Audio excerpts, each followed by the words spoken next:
Ha llegado el momento de escuchar la palabra de Dios.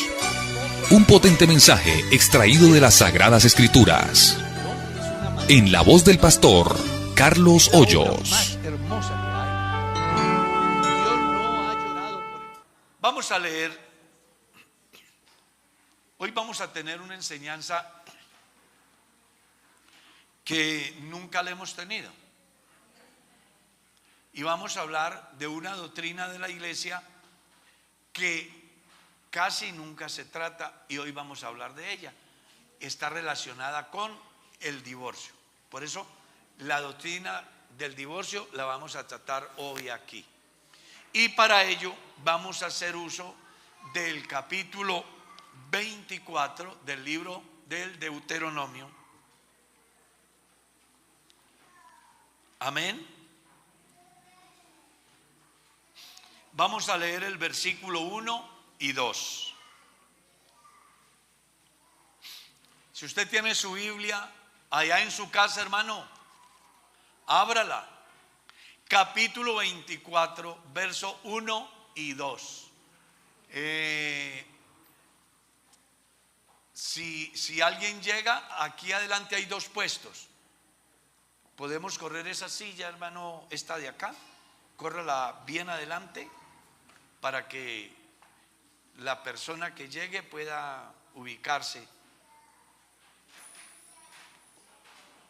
Bien, córrala más. Ahí. Aquí hay dos puestos por si alguien llega y no tiene dónde ubicarse. Aquí adelante hay dos puestos. Gloria a Dios. ¿Ya encontraron Deuteronomio 24? ¿Cómo dice?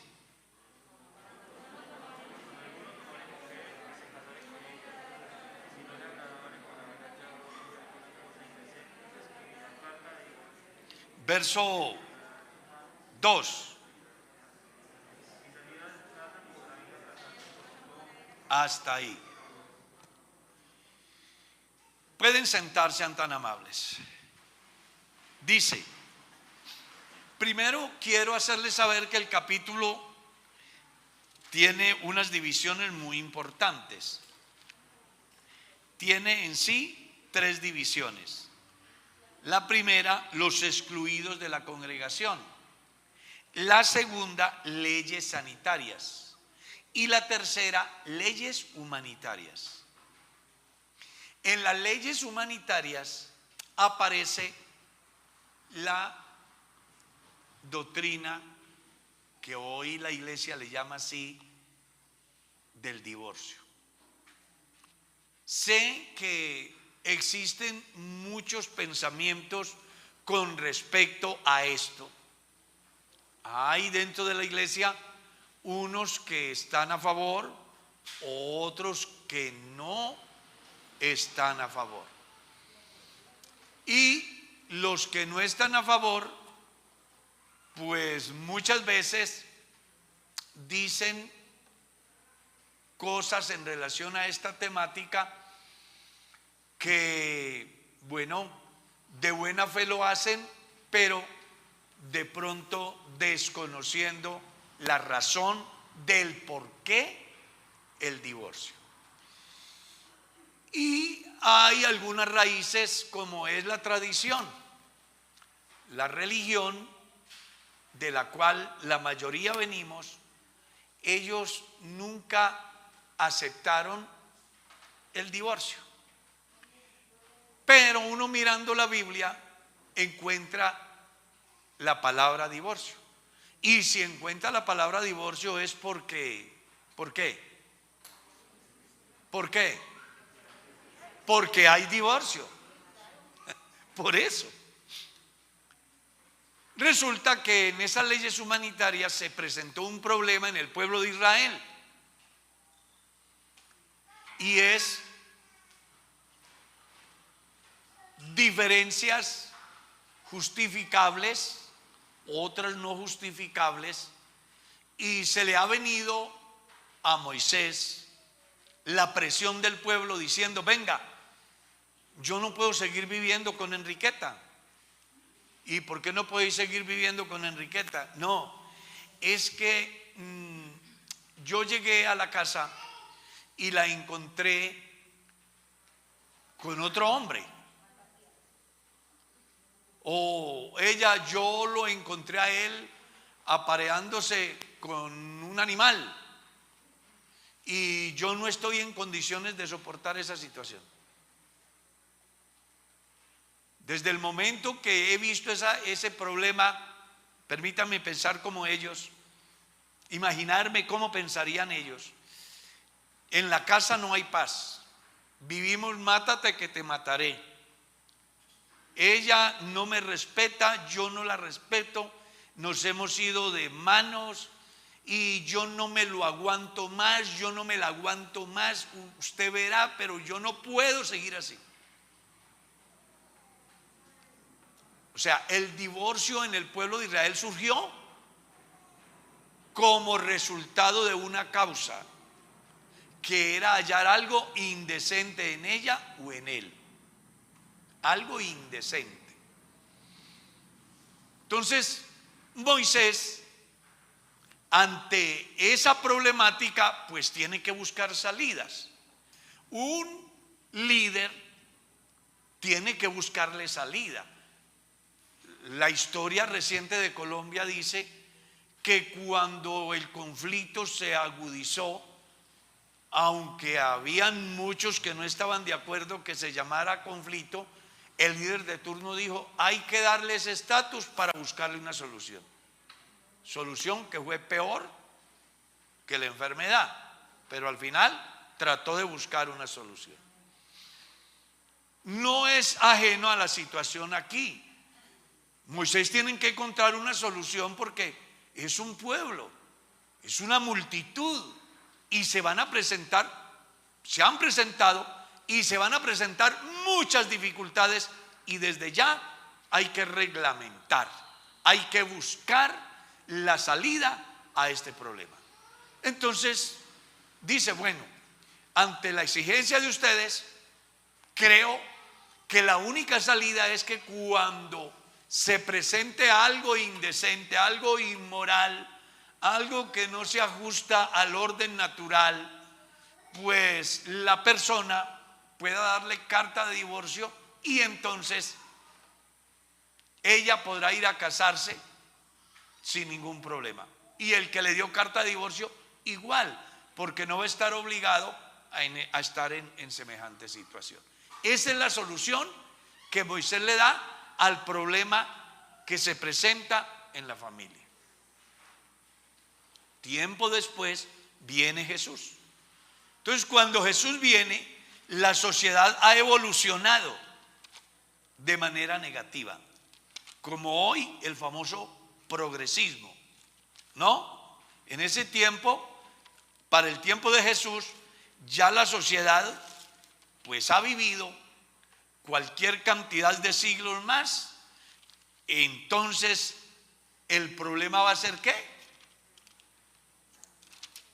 Mayor,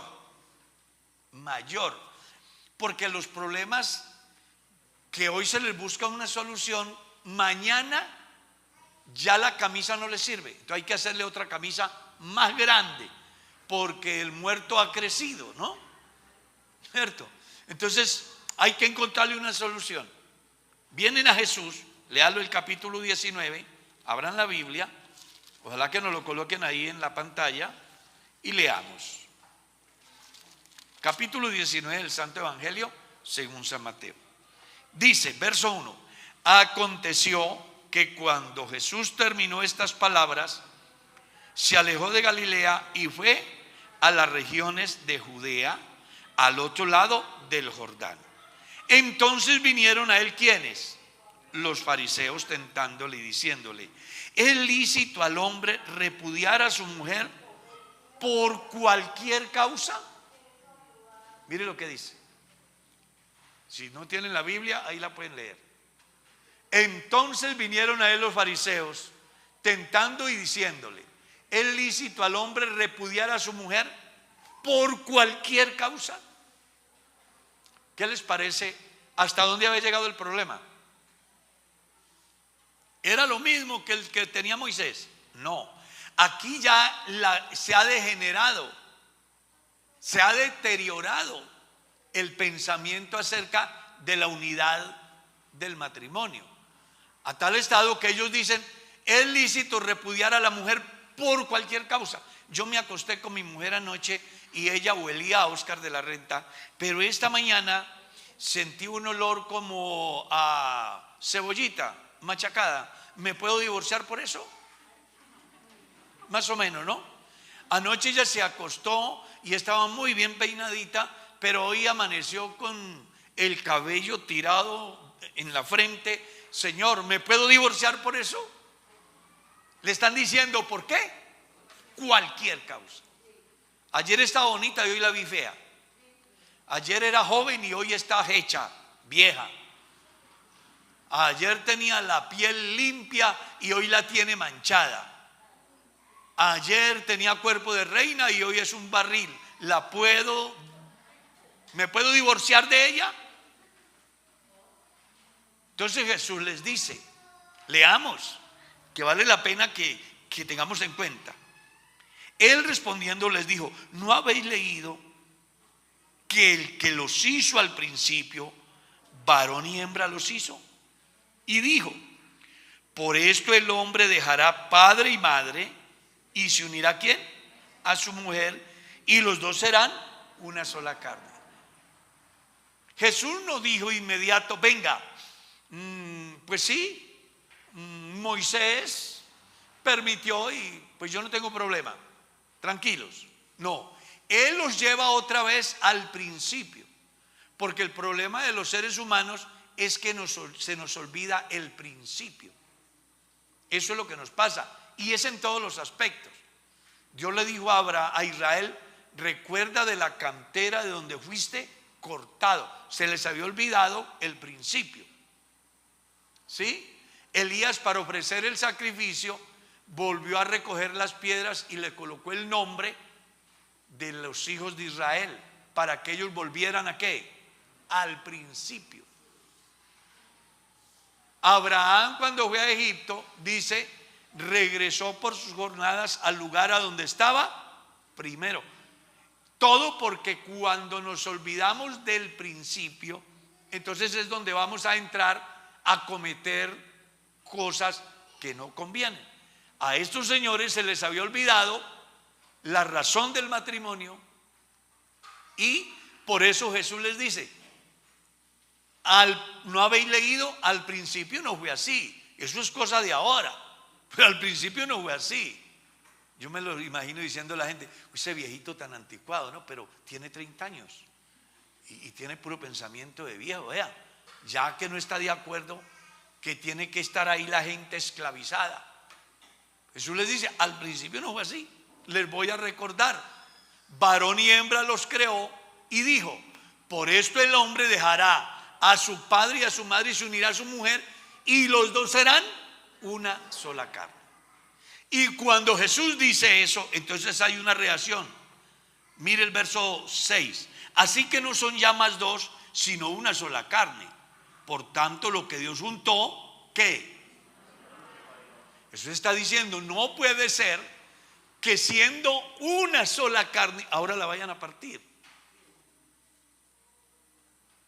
Que es lo que normalmente se da cuando las parejas se divorcian, ¿no? El niño trigueño para ti, el blanquito para mí, el enfermito para ti, el aliviado para mí, el que... bueno, no digo más. Parten los hijos, tú verás, o si quieres llévatelos, o yo no me hago cargo de ellos, o tú verás. Lo que sí me importa es que la mitad de la casa sea para mí, porque vale más la mitad de la casa que el cuidado de la familia. Qué tristeza, ¿no? ¿No le parece grave? Muy triste, muy triste. Entonces Jesús les está diciendo: venga, si son un cuerpo, ¿cómo es que lo van a partir? Un cuerpo, son una carne, ¿cómo lo van a partir? ¿Cuánto daño se van a hacer? Hay un ejemplo en la Biblia muy bonito, el juicio que hace Salomón. ¿Recuerdas? Las dos mujeres que pelean por un niño. La legítima madre y la otra que quería quedarse con el niño porque el de ella se le había muerto. Entonces, ¿qué fue lo que dijo el rey? Préstame una espada, lo vamos a partir a la mitad. Tú te llevas la mitad y tú te llevas la mitad y se acabó el problema. Pero la legítima mamá, ¿qué dijo? No, désenlo a ella. ¿Cómo? Entonces el rey entendió que esa era la legítima madre. Mucha sabiduría la de Salomón, ¿no? Si ya nos tocara hoy, nosotros haríamos lo mismo, pero es que ya nos enseñaron. Pero él, que de entrada le tocó ese problema complicado, el dolor que generaría, imagínense. Entonces Jesús dice: lo que Dios unió, no lo separe el hombre. Entonces algunos dicen que quien causa la separación es el juez. Ustedes no tienen por qué ir a buscar un abogado, ustedes no tienen por qué ir ante el juez para que les declare disuelto el matrimonio. Eso no puede ser así. La Biblia dice: lo que Dios unió no lo separe el hombre. Pero la Biblia no está diciendo que es el juez. El que está causando la separación es el que comete la infracción, el que faltó al compromiso. Él se comprometió con ella en las buenas y en las malas, en salud y en enfermedad, en abundancia y escasez. Y él, como es muy inteligente, ¿qué fue lo que dijo? Sí, lo prometo. Y ella, como se le derrama la sabiduría, acepta a Julano como esposo para amarlo en todo momento, en todo lo que la vida da y todo lo que la vida quita, y renunciando a los demás, te consagrarás para él solamente mientras los dos vivan. Y como ella es muy inteligente, ¿qué fue lo que dijo? Que sí. Pero la mamá le dijo durante todo el periodo: no te cases, ese muchacho no te conviene, esa muchacha no te conviene. ¿Cómo se le ocurre? Mira, ay mamá, es que ustedes simplemente es que no lo quieren, pero él va a cambiar, ella va a cambiar. Yo sé, mira que es muy joven para ti. No, pues yo la ayudo a criar.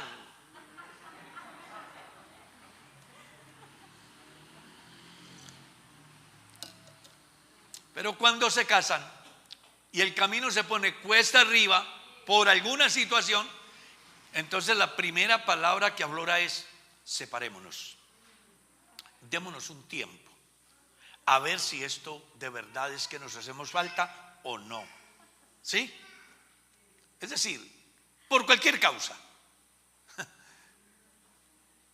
Entonces viene el problema del divorcio.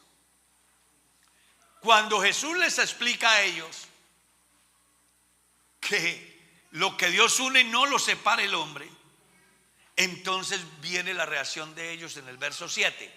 Y entonces, ¿por qué Moisés permitió dar carta de divorcio? ¿Por qué? Y Jesús de una vez les tenía la respuesta. ¿Por qué?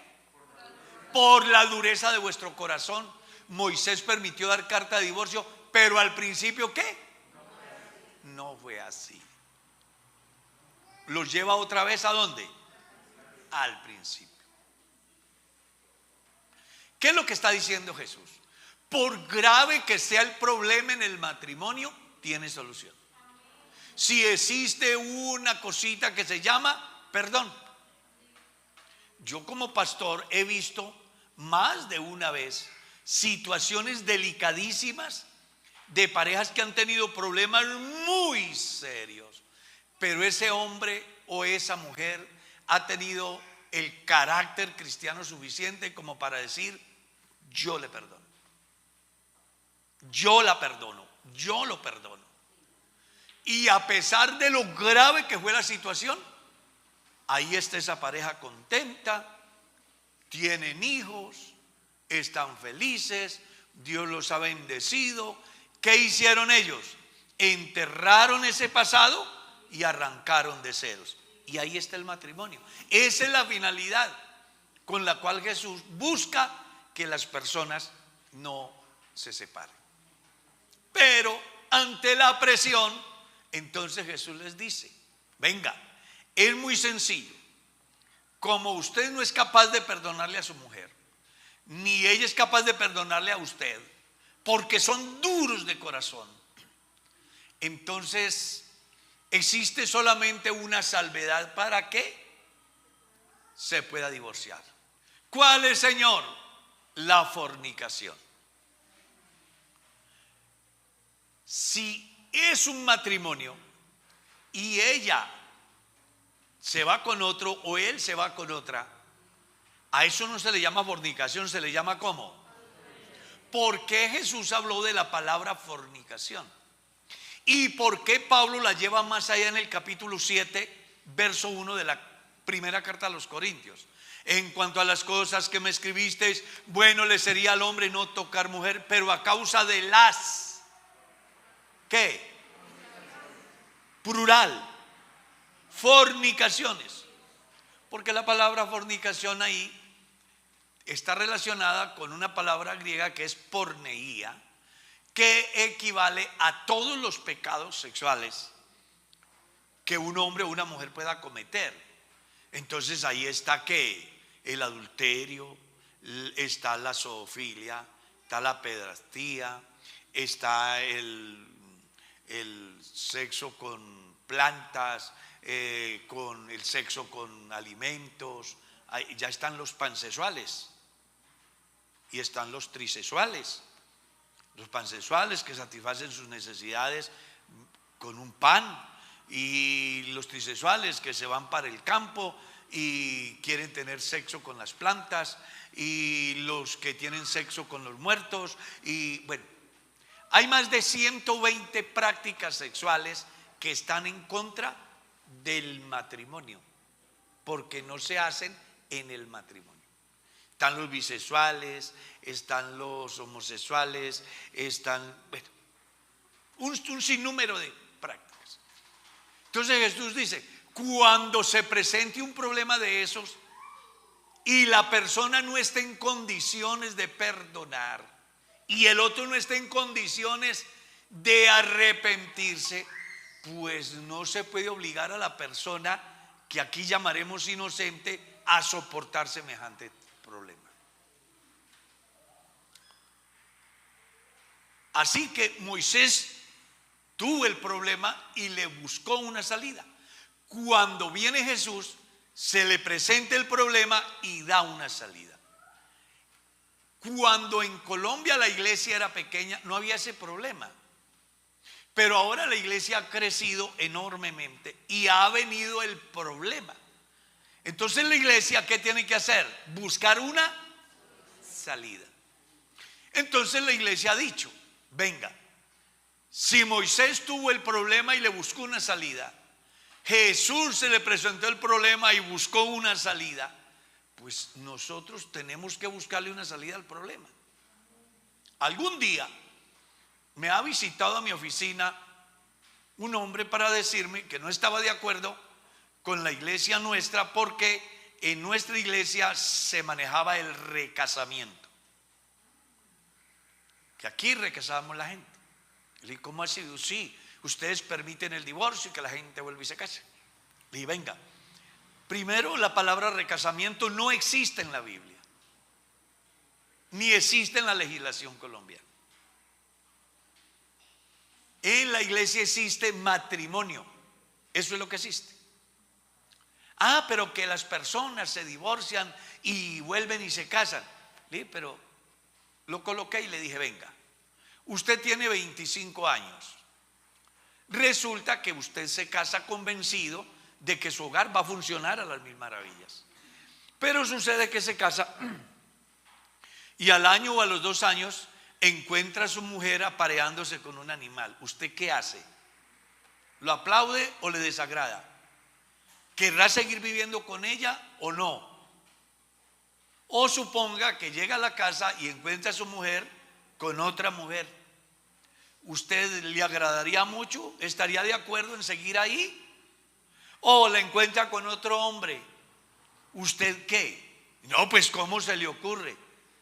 Y le dije, bueno, y entonces, ¿lo condenamos a usted a que siga soltero toda la vida, expuesto a cualquier cantidad de situaciones? cuando la Biblia dice que existe una salida? Lo ubiqué en el lugar del afectado, y cuando él se metió en el cuento del afectado, dijo: ahora entiendo. Porque es que la gente casi siempre habla según la condición en que está. Yo era pastor en Trujillo Valle en el 80, 81, y había un hermano soltero que condenaba a todos los que planificaban. ¿Dónde está la fe? ¿Cómo creen una parte de la Biblia y no creen la otra? La Biblia dice: creceos y multiplicaos, llenad la tierra y sojuzgadla. Condenaba a todos los hermanos que tenían un hijo y paraban. Pero un día me tocó casarlo. Lo casé, gracias a Dios. Al año vino el primer muchacho. Qué alegría. Y yo esperé el segundo y el tercero. Espere a ver cuándo era que iban a venir. Nada, entonces lo llamé. Le dije: venga, hermano, explíqueme por qué no tienen más familia. Yo: ¿cómo se le ocurre con esta situación económica? Eso como para que usted se dé cuenta que la persona habla en el medio que está. El que tiene hambre habla de deseo de comer. El que tiene frío habla de deseo de abrigarse.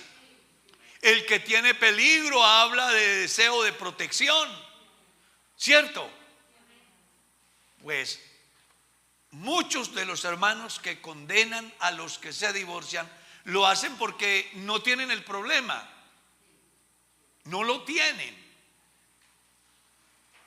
Pregúntame a mí si estoy de acuerdo con el divorcio. ¿Hay alguien que me quiera preguntar a mí? Pregúnteme. No, no estoy de acuerdo. ¿Por qué? Porque yo tengo un hogar de 40 años, de 43 años, y nada me ha faltado y estoy bien. ¿Por qué me voy a querer divorciar? Pero preguntémosle eso a uno que tenga 25 años y que su mujer o su marido le falló y él le ha perdonado una, dos, o ella 2, 3 veces y sigue en la misma. A ver qué dice. ¿Ah? ¿Qué dirá? Mire, hermano, nosotros tenemos que arrancar muchas tradiciones de la cabeza.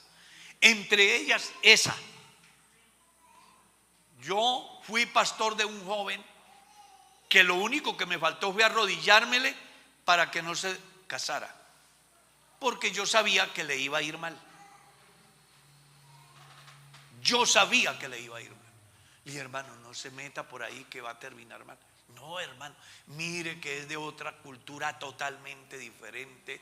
Ellos viven muy diferente, hermano. No se meta por ahí. No, hermano, ¿qué va? Dios me dará sabiduría y no sé qué. Y al año y medio ya su mujer era de todo el mundo y entonces él ha quedado solo. Yo, conociendo lo que la Biblia dice, lo llamo.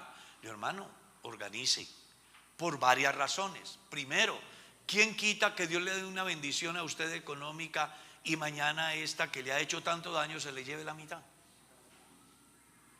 2, usted es un hombre joven y puede rehacer su vida.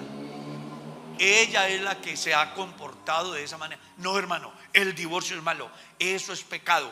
Yo entiendo que el matrimonio es hasta que la muerte los separe. Sí, cuando el hogar funciona bien, sí. Pero cuando hay alguien que los separa por la infidelidad, ¿qué? Sin embargo, él no escuchó. Y un día he ido a visitarlo y lo he encontrado en un cuarto oscuro, esperando la muerte. ¿Qué le pasa, hermano? La familia lo había abandonado, nadie estaba con él.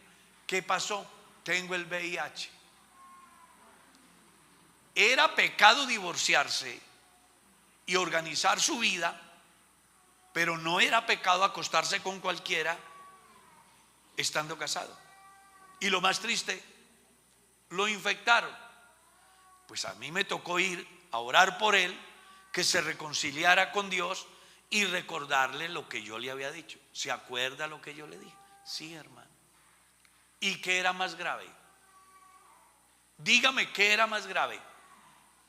Él teniendo el aval por lo que la Biblia dice, o acostarse con otra persona sin saber quién era y terminar en esa condición. ¿Ustedes qué creen? ¿Qué era más grave? ¿Qué sería más grave? ¿Que se divorciara o que se acostara con alguien estando legalmente casado? Si él se hubiera divorciado, él hubiera quedado libre y se hubiera podido organizar en un futuro, sin necesidad de cometer adulterio porque estaba casado legalmente. Y aparte de eso, que lo infectaran. Y un muchacho de 28, 29 años murió. A mí me partió el alma de ver que a veces los seres humanos, por ser tradicionalistas, cometemos errores enormes. Entonces aquí la idea es que entendamos, comprendamos que si algún hermano o alguna hermana se le presenta un percance, quiera Dios que a la iglesia de Kennedy no le presente otro percance de esos. Dios guarde la iglesia. Pero si se le presenta y usted ve a su hermano que le tocó esa situación, no lo juzgue, no lo condene. No, que es que ese hermano ya es recasado, que es que ese hermano está en adulterio. Usted puede decir lo que quiera, pero Jesús se le para de enfrente y le dice: ¿cuántos publicanos y rameras van a ir adelante de vosotros al reino de los cielos? Es muy fácil juzgar, pero hay uno que sabe todo, conoce todo, y la salvación es de Jehová. Gloria a Dios. Alabe el nombre de Cristo.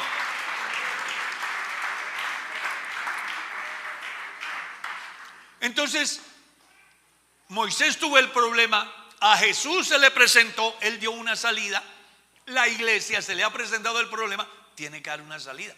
Hermano, me casé, hermano, lleno de sueños, dice la niña, como una pareja que casé, y se van para la luna de miel, y el tipo se había llevado el amante y dejó a la niña en su cuarto y él celebrando la luna de miel con el otro macho. Entonces la niña tiene que aguantarse ese tipo con un comportamiento de esos, porque el matrimonio es hasta que la muerte los separe. Cuando el tipo no quiere reaccionar, no quiere cambiar. Yo les ruego, colóquense en esa condición. Si usted logra colocarse en esa situación, no se le volverá a ocurrir a juzgar a nadie. ¿Qué dicen ustedes? Entonces viene la niña y me dice: hermano, mire lo que me pasó. ¿Qué cree usted que yo debía decirle? No, hermana, usted ya se casó, tiene que apuntárselo, pase lo que pase, él es su marido. ¿Cree que eso sería justo? Yo quiero escuchar a alguien que me diga que es justo. Entonces, ¿qué hace la iglesia? Tenemos que encontrarle una salida. Entonces, ¿cuál es la salida? Dos razones por las cuales la iglesia no divorcia. Es bueno que también quede claro eso. La iglesia no divorcia. La iglesia simplemente lo que hace es emitir un concepto acerca de quién es el culpable y quién es el inocente. Entonces, ¿qué es lo que la iglesia ha dicho? Vamos a establecer tribunales y adicional una red de familia profesionales que puedan ayudar a esas parejas que tienen problemas, porque puede darse que a través del diálogo se encuentre una solución, y de hecho se han encontrado. Entonces solo hay dos causales por los cuales la iglesia emite un concepto favorable o desfavorable, y es cuando hay abandono de hogar o cuando existe ese aspecto llamado fornicación. Sebastián se casó Y un día cualquiera llegó a la casa y no está su mujer. Él se da cuenta que está donde los papás, un ejemplo. Se va a buscarla y a rogarle que se vuelva. Ella dice: yo con usted no vuelvo a vivir. No ha existido ningún problema entre los dos, pero ella no quiere vivir. O como un caso que manejamos nosotros, de una mujer que se ha casado, un hombre se ha casado con una mujer lleno de ilusiones, y a los 5 años viene el hermano y dice: hermano, yo necesito que me ayuden. ¿Qué le pasó? Hace 5 años me casé con mi mujer y no he podido consumar mi matrimonio con ella. A los 5 años la niña todavía estaba virgen y el tipo no podía acceder a ella porque la mamá le había enseñado a ella que los hombres eran terribles. Condenamos a ese hermano a que siga en esa situación. ¿Qué dicen ustedes? Entonces la iglesia dice: si la mujer de Sebastián se fue y no volvió y él la ha buscado, pues Sebastián es un muchacho, ¿cómo va a seguir solo? La culpable es ella, porque ella se fue y lo dejó sin ninguna razón, o fue que se fue con otro, o por lo que sea, pero lo abandonó, y aunque él quiere, ella no ha querido. Pues la iglesia dice: hay que darle una salida. ¿Cuál es la salida? La red de familia. Los reúnen, hablan con ellos, buscan a ver en qué es que está la falla. El tribunal eclesiástico entra igualmente, y si ve que no hay solución, entonces el tribunal eclesiástico lo que dice es: hombre, después de todos los testigos y el trabajo que se ha hecho, se llega a la conclusión que realmente Sebastián está en la iglesia, es un muchacho fiel, se ha guardado en Dios. Ella fue la que se fue, no quiere volver. ¿Cómo vamos a condenar a ese muchacho a que siga solo toda la vida? A arriesgarse.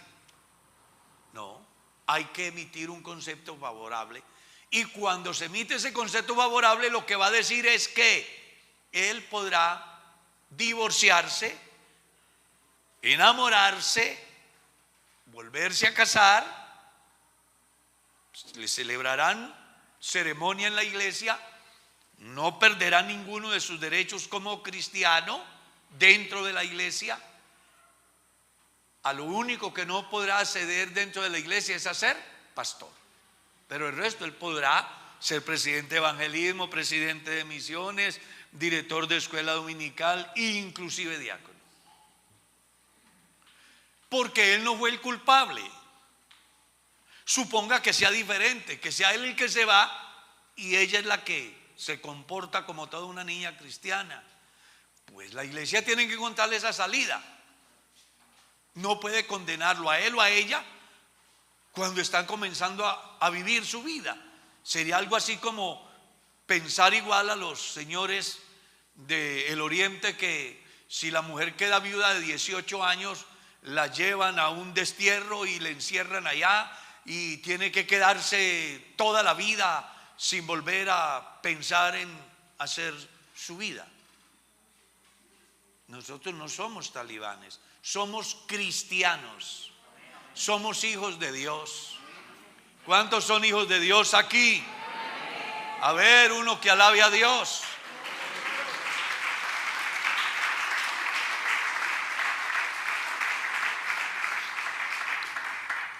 La segunda, cuando él o ella cayeron en un pecado de estos de los cuales ya le he hecho mención, y ella o él, que también lo hemos visto, como un hombre o una mujer le ruega: venga, nos hemos reunido, venga, luchemos por nuestro matrimonio. Yo estoy dispuesto o dispuesta a aceptar y a perdonar con tal de que arranquemos de cero. Y no, yo con usted no quiero saber nada, tengo un nuevo amor y yo ya estoy organizado o estoy organizada, haga su vida, no me interesa para nada ni usted ni la iglesia. Eso me dijo una persona a mí, que la llamé para buscar la conciliación. Me dijo: vea, señor, no me interesa nada de su iglesia ni de ese tipo, hagan lo que les dé la gana, a mí no me importa, ustedes verán. Y el hermano ahí, un muchacho joven en la iglesia, fiel, y ella haciendo y deshaciendo, embriagándose, prostituyéndose, consumiendo alucinógenos, vuelta a nada. Y el hermano en la iglesia.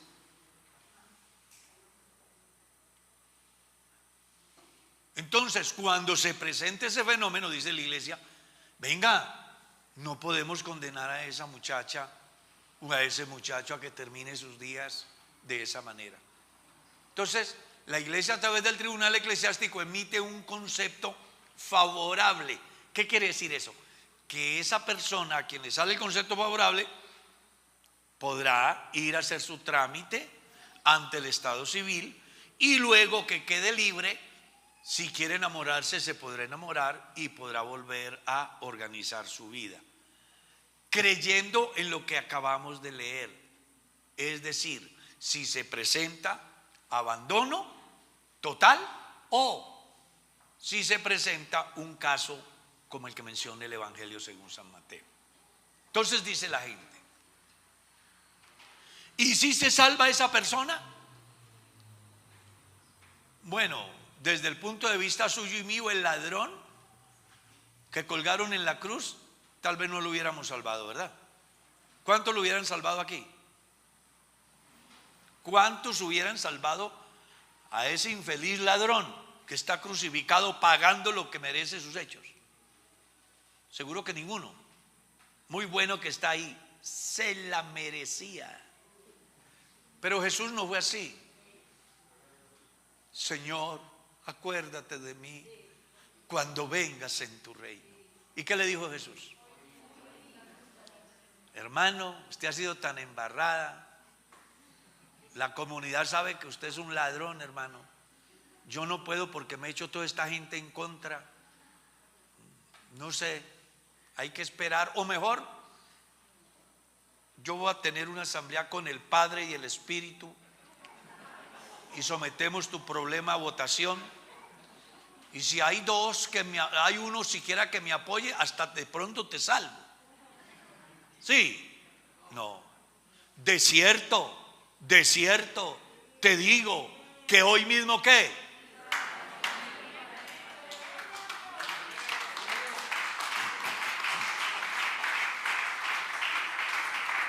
Gloria a Dios. Alaben el nombre del Señor, hermanos.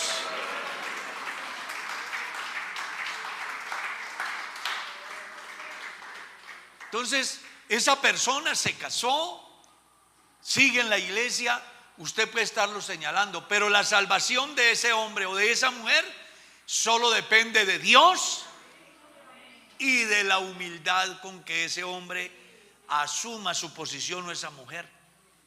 Puede ser que yo no quiera, porque a veces nosotros somos como el hijo mayor,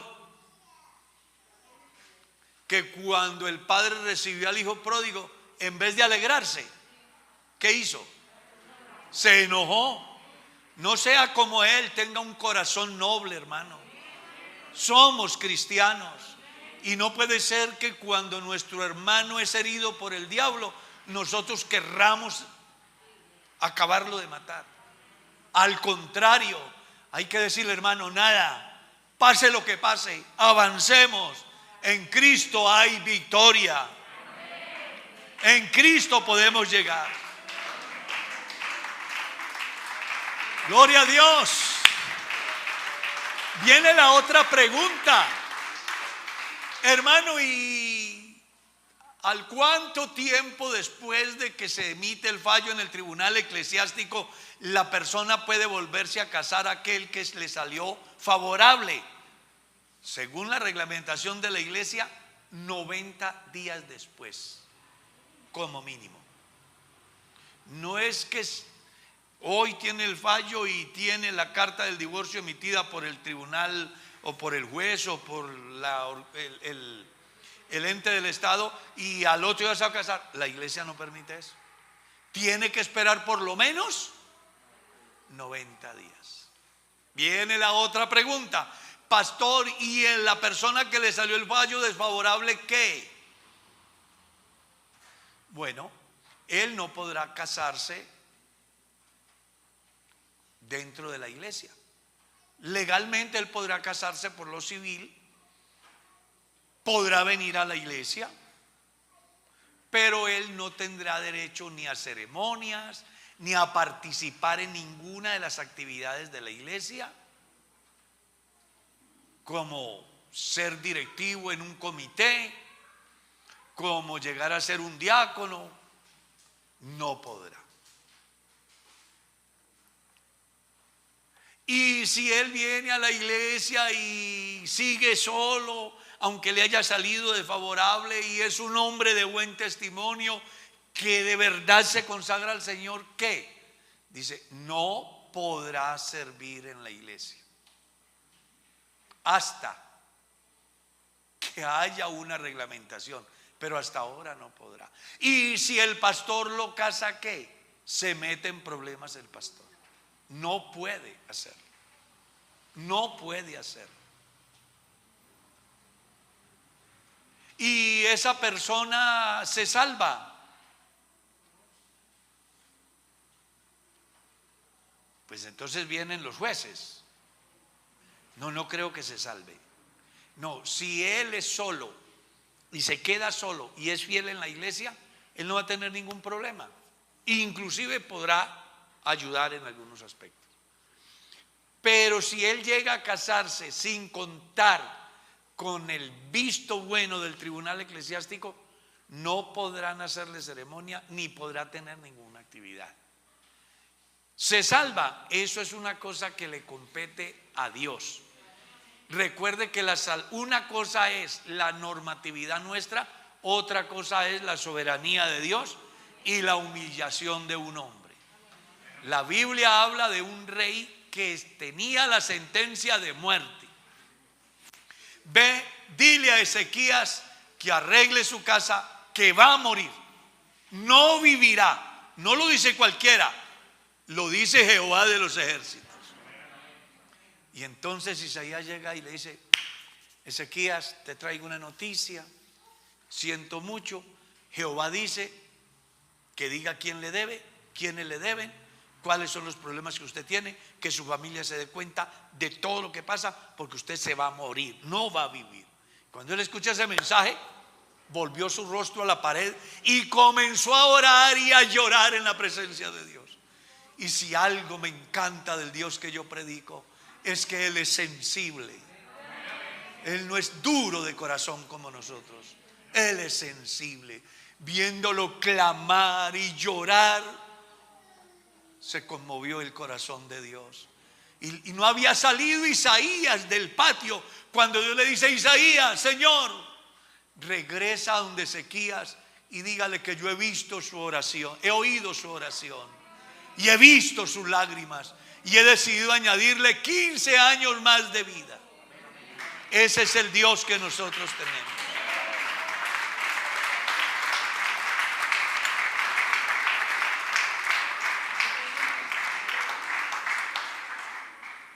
Esta reflexión, lo que busco con ella es que nosotros maduremos como cristianos, que dejemos de juzgar a los demás, que nos preocupemos por nuestra propia salvación, que en vez de juzgar y condenar, busquemos que la gente sea salva.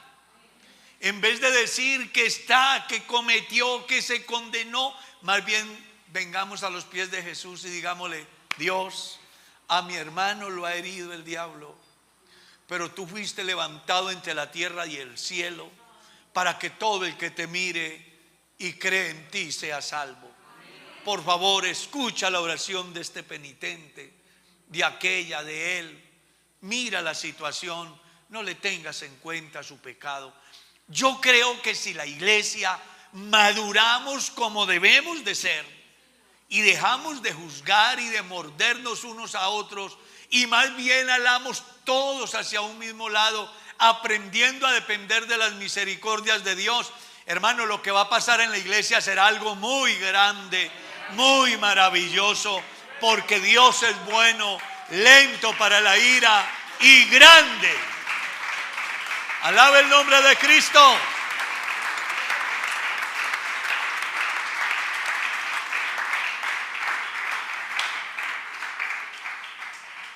Que después de esta enseñanza quedarán inquietudes. Sé que sí. La dio Moisés y el pueblo no quedó conforme. La dio Jesús y el pueblo no quedó conforme. La iglesia la da hoy y alguien ha de quedar inconforme. Pero créame que lo estamos haciendo con el mejor sentir. Porque lo único que le importa a mi Dios y le importa a la iglesia es el bienestar de todos.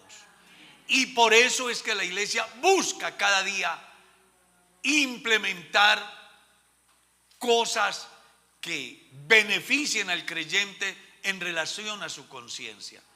Porque no es lo mismo que la niña se siente ahí sintiéndose pecadora. Y yo se los digo porque como pastor y consejero, a mí se me ha acercado gente diciéndome: pastor, dígame qué debo hacer, que yo lo hago. Dígame qué no debo hacer, y yo no lo hago. Entonces viene una persona con una carga enorme y el pastor, en vez de ayudarlo, lo acaba de matar. No puede ser. Hay que buscar que esa persona se restaure. Estamos llamados a restaurar al hermano. ¿Cómo es que dice Pablo en la carta a los Gálatas? Hermanos, si alguno fuere sorprendido en alguna falta, vosotros que sois espirituales, ¿qué? Restauradle con espíritu de mansedumbre, considerándote a ti. Es decir, póngase los zapatos de la persona que tiene el problema. Antes de juzgarlo, piense: ¿cómo me gustaría a mí que me trataran si mi mujer se hubiera ido y me hubiese dejado y nunca hubiese querido regresar?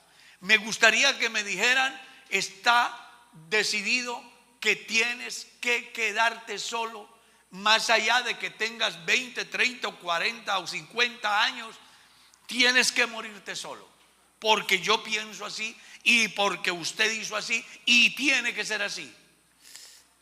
No, antes de decir eso yo tengo que pensar: si yo tuviera ese problema, ¿cómo me gustaría a mí que me trataran? El día que yo me ponga los zapatos del otro, dejaré de hacer juicios, de condenar al hermano, de hablar mal de la iglesia. Algunos hablan mal por ahí porque simplemente no saben. Pero aquí estamos tratando de que ustedes aprendan a darse en cuenta cómo funciona la iglesia y por qué la iglesia hace lo que hace. ¿Estamos claros? Hay una alabanza para Dios. Entonces quiero motivarlos, número uno, a que los que están casados sean fieles el uno al otro y por ningún motivo se presente la disolución de su matrimonio. Que esté en condiciones de perdonar a su marido o a su mujer, y que el perdonado esté en condiciones de dar un giro de 180 grados y no volver a fallar. ¿Ya? Pero si hoy o mañana se presenta una situación, que usted esté en condiciones de saber cuál es el camino a tomar, y además que la iglesia esté en condiciones de entender que las decisiones que toma la iglesia no las hace al margen de lo que Dios enseña. Les aclaro, el divorcio fue en los días de Moisés, fue en los días de Jesús y hoy es materia de discusión. Y cuando Cristo venga, todavía los cristianos estarán discutiendo eso. Mientras tanto, a los que están unidos en matrimonio, mando no yo sino el Señor, que la mujer no se separe del marido, ni el marido se separe de la mujer. Que se soporten, que se toleren, que se perdonen, que sobrepongan por encima de todo aquello tan sagrado que es el vínculo por el cual fueron unidos en la presencia de Dios. Esa es mi oración y deseo. Pero si algo llega a faltar, acuérdense que también hay uno que es bueno, es misericordioso, se llama Dios, está aquí y sabe que lo que estamos haciendo es de buena conciencia. Por eso quiero terminar esta enseñanza haciendo una oración por las familias de la iglesia. Colóquense de pie, sean tan amables. Vamos a orar por cada familia para que no sean afectados por el problema que está azotando la humanidad hoy. Vamos a orar para que Dios los bendiga, los ayude, puedan salir adelante. Esa es nuestra oración y deseo. Pero si tu hermano tiene una dificultad, no lo juzgues, no lo condenes. Tú no eres juez, solo hay uno que tiene poder para hacerlo. Se llama Dios y está aquí esta mañana.